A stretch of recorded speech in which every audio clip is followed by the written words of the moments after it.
শেখ মুজিবুর রহমান বাংলাদেশের ইতিহাসের নিঃসন্দেহে একজন কিংবদন্তি বিপ্লবী, কিন্তু তার যে সংগ্রামী জীবন, সেই গল্পের আড়ালে প্রায়শই ঢাকা পড়ে যায় আরেকটা অধ্যায়, ৭৫-এর সেই মর্মান্তিক ঘটনার আগের সময়টা, মানে তার শাসনামল।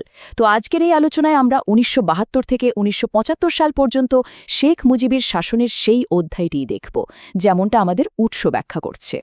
আসল প্রশ্নটা কিন্তু এখানেই, যে মানুষটা মুক্তির প্রতীক, তিনি যখন শাসক হলেন তখন ঠিক কী ঘটেছিল? বিপ্লবী থেকে রাষ্ট্রনায়ক হওয়ার সেই জার্নিটা আসলে কেমন ছিল? চলুন এই ব্যাপারটাই একটু তলিয়ে দেখা যাক। তাহলে কি কি থাকছে আজকের আলোচনায়, চলুন এক ঝলকে দেখে নিই। প্রথমে আমরা দেখব বিপ্লবী আর শাসকের পরিচয়ের ফারাকটা, তারপর রাষ্ট্র গঠনের একদম শুরুর দিকটা, এরপর আসবে ক্ষমতা নিয়ে বিতর্ক, ৭৪-এর সেই ভয়াবহ দুর্ভিক্ষ, একদলীয় শাসন অর্থাৎ বাকশাল, এবং সবশেষে সেই ট্র্যাজিক পরিণতি। তো চলুন শুরু করা যাক।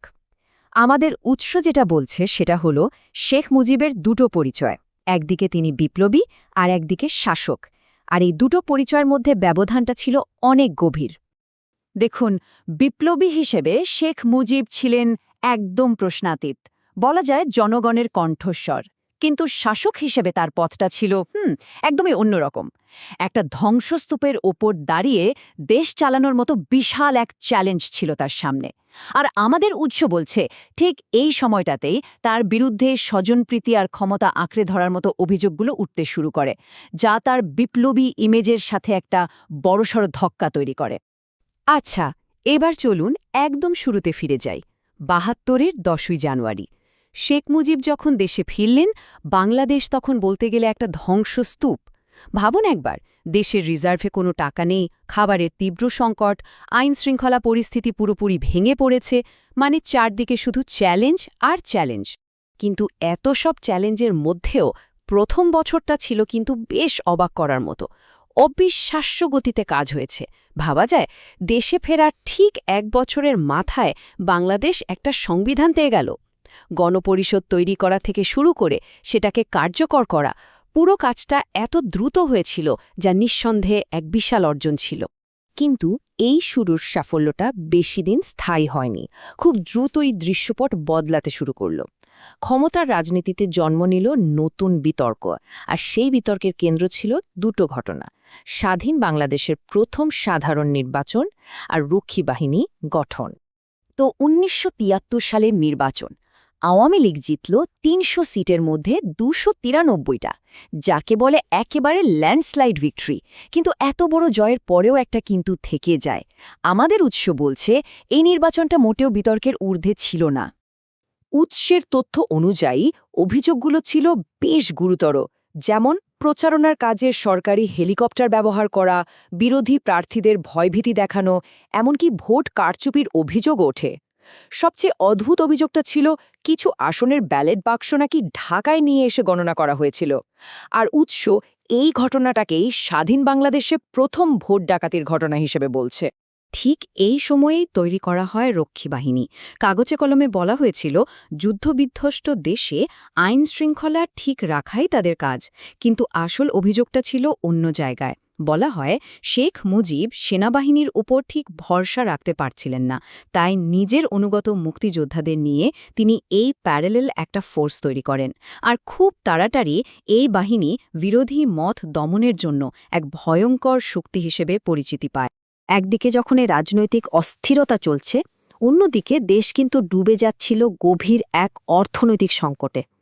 আর এই সংকটই শেষ পর্যন্ত ডেকে আনে ৭৪-এর সেই ভয়াবহ দুর্ভিক্ষ, যার পেছনে বলা হয় সরকারের কিছু ভুল নীতি আর অব্যবস্থাপনা দায়ী ছিল। কি সেই নীতি? দেখুন, তখন সমাজতন্ত্রের দিকে ঝুঁকেছিল সরকার, আর তার অংশ হিসাবে দেশের প্রায় ৮৬% শিল্প কারখানা রাষ্ট্রীয় মালিকানায় নিয়ে আসা হয়। কিন্তু এই সিদ্ধান্তটা যাকে বলে বুমেরাং হয়ে যায়। কারখানাগুলোতে প্রোডাকশন দিন দিন কমতে থাকে। অন্যদিকে সমাজতান্ত্রিক নীতির কারণে আমেরিকার মতো পুঁজিবাদী দেশগুলোর সাথে দূরত্ব তৈরি হয়। তার উপর কিউবায় পাট রপ্তানি করার কারণে আমেরিকা সরাসরি বাংলাদেশের উপর নিষেধাজ্ঞা দিয়ে বসে।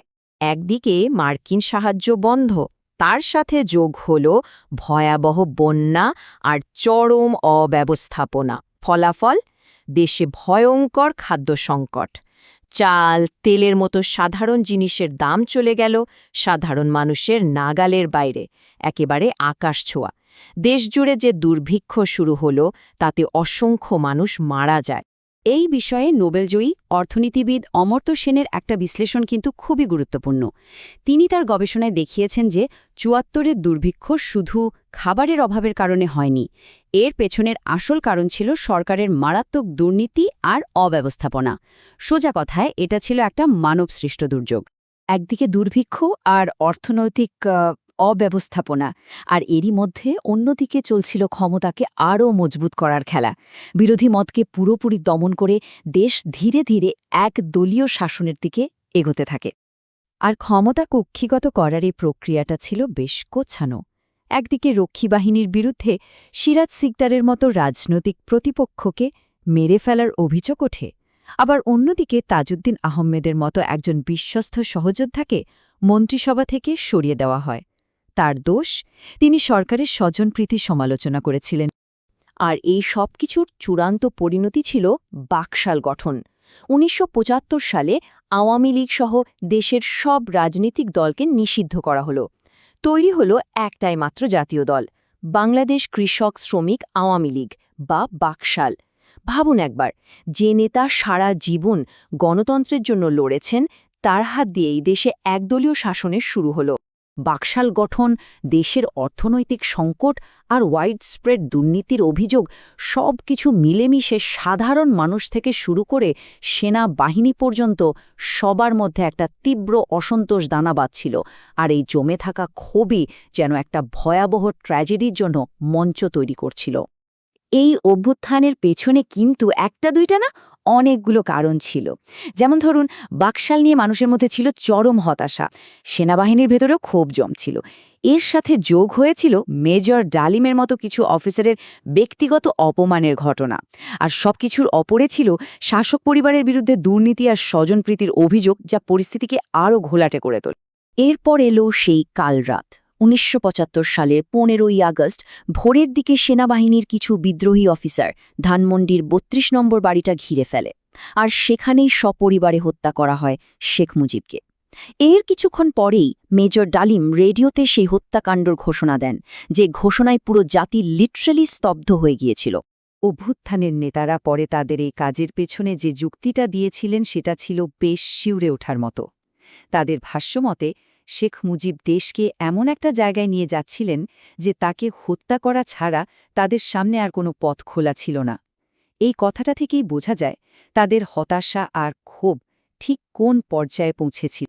সবশেষে একটা প্রশ্ন কিন্তু থেকেই যায়, ৭৫-এর সেই ঘটনা কি শুধুই একজন মহান বিপ্লবীর মর্মান্তিক পতন, নাকি এটা ছিল একজন শাসকের নেওয়া কিছু নীতির এক অবশ্যম্ভাবী পরিণতি? আমাদের উৎস যে তথ্যগুলো সামনে এনেছে তার ভিত্তিতে এই প্রশ্নের উত্তর খোঁজার ভার আমরা দর্শকের বিবেচনার উপরেই ছেড়ে দিচ্ছি।